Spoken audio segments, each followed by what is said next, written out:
যদি হামের বিষয়টা নিয়েই বলি, আপনাদের দল থেকে আজকে একটি ইনিশিয়েটিভ নেওয়া হয়েছে, এটির ব্যাপারে একটু বিস্তারিত বলবেন এবং এর সঙ্গে সরকারের কোলাবোরেশনটা কিভাবে হবে সেটা নিশ্চয়ই জানতে চাইবো। এবং মাংস রান্নার যে মশলা উপকরণের দাম বেড়ে যাওয়া, মানে আমরা এখনো পর্যন্ত সেই আগের জায়গাতেই রয়ে গেলাম যে উৎসব উদযাপন আসলেই এই জিনিসগুলো বেড়ে যায় এবং আমরা দিন শেষে নিয়ন্ত্রণ করতে পারি না কেন? ধন্যবাদ। যারা দেখছেন তাদের শুভেচ্ছা এবং আমার সহালোচক যারা উপস্থিত আছেন তাদের শুভেচ্ছা। আমি একটু শুরু করতে চাই সরকারের এই মুহূর্তে হাম নিয়ে যে কার্যক্রম সেটা নিয়ে। আসলে খুবই দুঃখজনক হলেও সত্য যে সরকার একটা নতুন ওয়ার্ড আমদানি করেছে, মানে অ্যাডপ্ট করেছে আর কি। অ্যাডপ্ট বললে ভালো হবে, সেটা হচ্ছে উত্তরাধিকার। যখন হামের কথা বলা হয় ওনারা বলেন যে উত্তরাধিকার সূত্রে পেয়েছে, যখন মার্কিন চুক্তির কথা বলা হয় তখন ওনারা বলেন উত্তরাধিকার সূত্রে পেয়েছি।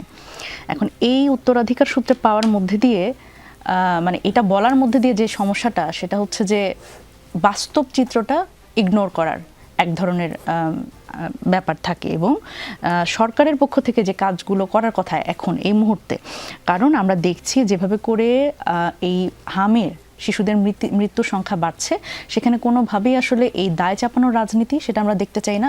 সেখানে যদি আসলে এই মুহূর্তের সংকটটা আমাদের কাটিয়ে ওঠা সবচেয়ে গুরুত্বপূর্ণ, আমাদের মৃতের সংখ্যা কমানো দরকার। এবং এর পরে আসলে যদি বিচার করতে হয়, কেউ যদি এটার সাথে আসলেই গত আমলের সরকারের সাথে যেই জড়িত থাকুক না কেন, তাদের যদি গাফিলতি থাকে সেটা অবশ্যই তদন্ত সাপেক্ষে সেটা তাদের আইনের আওতায় আনা হবে। কিন্তু এই যে দায় চাপানোর যে রাজনীতি, সরকারের প্রথম এই জায়গা থেকে সরে আসতে হবে এবং এই উত্তরাধিকার সূত্রে পাওয়া যেই সম্পদের কথা ওনারা বলছেন বা সংকটের কথা ওনারা বলছেন, এগুলো থেকে আসলে সরে আসতে হবে। আমাদের পক্ষ থেকে আমরা এই হামের বিষয়ে আমরা বেশ কিছু সেমিনার করেছি, যেটা সচেতনতামূলক। আমাদের যে ডক্টরস উইং আছে তারা এই নিয়ে কাজ করছে। এবং এই যে হামের যে টিকা, এই টিকার আপনারা জানেন যে এখন সরকারের পক্ষ থেকে নতুন করে যে আবার টিকা প্রদানের যে বিষয়টা শুরু করেছে, সেখানে আমাদের যারা ডক্টরস উইং তারা এখানে সহায়তা করবে। তারা ডক্টরস উইং তারা নিজেরাও থাকবেন এবং সেখানে তারা সমন্বয় করবেন। এটা একটা বিষয়। এবং আরেকটা বিষয় হচ্ছে যে এই যে এখন যেটা আরেকটা খুবই অসুবিধার জায়গা, যেটা খুব কম বলা হচ্ছে, সেটা হচ্ছে যে হামের এই MR1 এবং MR2 যে টিকাটা, সেটা প্রথমে দেওয়া হয় হচ্ছে 9 মাস বয়সী শিশুকে এবং পরবর্তী টিকাটা দেওয়া হয় 15 মাস বয়সী। কিন্তু আমরা দেখতে পাচ্ছি এই মুহূর্তে যেই শিশুরা আক্রান্ত হচ্ছেন নিউমোনিয়া এবং হামে, তাদের বয়স কিন্তু 9 মাসের কম, 6 মাস, অনেকে 4 মাস। তো এটা একটা ভয়াবহ ব্যাপার যে এই যে আমাদের কিন্তু এখন আমরা দেখছি যে আপনি ক্লাইমেট চেঞ্জ বলেন এবং নানান পরিবর্তনের জন্য আমরা দেখলাম যে নতুন ভ্যারিয়েন্ট কিন্তু আসছে। এখন IEDCR আসলে কি করছে, যারা আসলে এই রোগতত্ত্ব নিয়ে গবেষণা করে, তাদের পক্ষ থেকে কিন্তু আমরা কোনো বক্তব্য পাচ্ছি না। আমার মনে হয় সেখানেও আমাদের আসলে একটু নক করা প্রয়োজন যে তারা আসলে কি ভাবছে, নতুন কোনো ভ্যারিয়েন্ট কিনা, বা এটার ব্যাপারে আরও কোনো প্রিকশন আসলে নেওয়া সম্ভব কিনা, বা এটা কতদিন পর্যন্ত স্থায়ী হবে, এটাও কিন্তু তারা ফোরকাস্ট করতে পারে। তো সেই জায়গা থেকে কিন্তু দায়িত্বশীল যারা আছেন, সরকারের যারা স্বাস্থ্য মন্ত্রণালয়ে আছেন, তাদের কিন্তু এ ব্যাপারে একটা উদ্যোগী ভূমিকা প্রয়োজন। এবং যারা আসলে এই রোগতত্ত্ব গবেষণার সাথে জড়িত, তাদেরও একটা গুরুত্বপূর্ণ ভূমিকা প্রয়োজন। আমরা দেখছি যে IEDCR এর সেজুতি সাহা, উনি বিভিন্ন পদক পাচ্ছেন, বিভিন্ন ইন্টারন্যাশনাল অর্গানাইজেশন থেকে তাকে বিভিন্ন পুরস্কারে পুরস্কৃত করা হচ্ছে। কিন্তু দেশে আজকে এখন এই সংকটময় পরিস্থিতি, এখানে আসলে ওনাদের আসলে অবদান সবচেয়ে বেশি গুরুত্বপূর্ণ। এবার আসি যে এই আপনি যেটা বললেন যে এখন বাজার পরিস্থিতি, সেটা হচ্ছে সবচেয়ে দুঃখজনক কি, যে একদম আমরা এই সরকার যখন থেকে দায়িত্ব নিল তখন থেকে আমরা আসলে যেটা দেখছি সেটা হলো বিভিন্ন রকম কার্ড দিয়ে সাধারণ মানুষের দুঃখ দুর্দশা লাঘব করবার একটা প্রচেষ্টা আছে। এবং সেটা তারা ইশতেহার থেকে শুরু করে একদম বাস্তবায়ন প্রক্রিয়া, খুব দ্রুততম সময়ে তারা বাস্তবায়ন প্রক্রিয়ার দিকে চলে যাচ্ছে। এবং এখন পর্যন্ত বোধহয় 8টা বা 10টা কার্ড তারা ইন্ট্রোডিউস করেছে, কিন্তু একটা কার্ড ওনারা ইন্ট্রোডিউস করেন নাই, যেটা খুব দরকার এই মুহূর্তে। যখন কিনা পাঙ্গাস মাছ, যেটা জাতীয় মাছ হিসেবে আসলে অনেকেই দাবি করতে চান, সেটার কেজি 200 থেকে 250 হয়ে গেছে।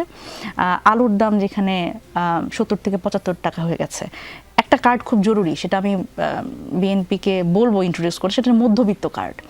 এই যে টিসিবির ট্রাকের পেছনে যে লাইন, এবং আমরা খুবই হৃদয় বিদারক কিছু ঘটনা কিন্তু আমরা এই টিসিবির ট্রাকের পেছনে লাইনে দেখি। আমি সেদিন দেখলাম একটা জায়গায় পড়লাম যে নানি তার একজন প্রতিবন্ধী নাতিকে নিয়ে টিসিবি ট্রাকের পেছনে লাইনে দাঁড়িয়ে আছে, কারণ যেহেতু তার প্রতিবন্ধী নাতি সে কিছু বোঝে না, তাকে বাসায় রেখে আসা সম্ভব না। কিন্তু এই টিসিবি ট্রাক ছাড়া তার আসলে কেনার মতো সামর্থ্য নাই। এখানে যদি সে কোনো একটু কম দামে কিছু কিনতে পারে সেটা তার জন্য একটু ভালো হয়। সুতরাং এই যখন পরিস্থিতি, আমার মনে হয় যে এই যে কার্ডের যে গিমিক আমরা দেখছি, এই রাজনীতি থেকে বের হয়ে সত্যিকার অর্থে এই যে সিন্ডিকেটের কথা আমরা বলছি, দেখেন সিন্ডিকেট কি দেখা যায়? আপনি কখনো দেখেছেন? নিশ্চয়ই দেখেন নাই। সিন্ডিকেট হচ্ছে সেটাই যেটা দেখা যায় না। কেন দেখা যায় না বলেন তো? কারণ এটার সাথে ক্ষমতাসীনদের একটা সম্পর্ক থাকে। সুতরাং এই যে ক্ষমতাসীনদের সাথে যে সম্পর্ক, এবং এর মাধ্যমে দেখেন সবাই বলছে সিন্ডিকেট, কিন্তু সিন্ডিকেট কেউ ভাঙতে পারছে না। সিন্ডিকেট কত শক্তিশালী? এটা হচ্ছে আমার প্রশ্ন। সেটা কি সরকারের বাইরে, রাষ্ট্রের বাইরে? নিশ্চয়ই না। এটা তো মানুষই এই সিন্ডিকেটের সাথে জড়িত, যারা আসলে ক্ষমতাবানদের সাথে এক ধরনের সম্পর্ক আছে। সুতরাং এই সিন্ডিকেট দেখিয়ে আসলে দায় চাপানো এবং সরকারের ম্যানেজমেন্টের জায়গা থেকে নিজেদের দায় এড়ানোর কোনো সুযোগ নেই। এই যে কোনোভাবেই আসলে, আপনি মাংস রান্নার কথা বলছেন, সেটা অনেক বেশি দামি।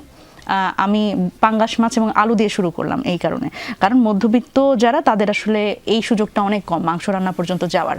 সেই জায়গা থেকে আমার মনে হয় যে সরকারের এই দ্রব্যমূল্যের যে একটা ম্যানেজমেন্ট এবং এখানে একটা বাজার মনিটরিংটা খুব গুরুত্বপূর্ণ। এবং সিন্ডিকেট ভাঙার কথা আমরা বারবারই বলছি, কিন্তু কবে ভাঙবে আমরা জানি না। এবং যে আমদানিকৃত যেই আমাদের পণ্যগুলো, সেগুলো শুল্ক কমানোর একটা পদক্ষেপ নেওয়া প্রয়োজন। এবং এই মনে হয় যে টিসিবি ট্রাকের পেছনেই যেহেতু লাইন, সুতরাং এই জায়গা থেকে এটার পরিধিটা বাড়ানো, অন্তত একটা খানিকটা সময়ের জন্য জনগণের একটা ক্রয় ক্ষমতার মধ্যে যদি কিছু পণ্য দেওয়া যায়।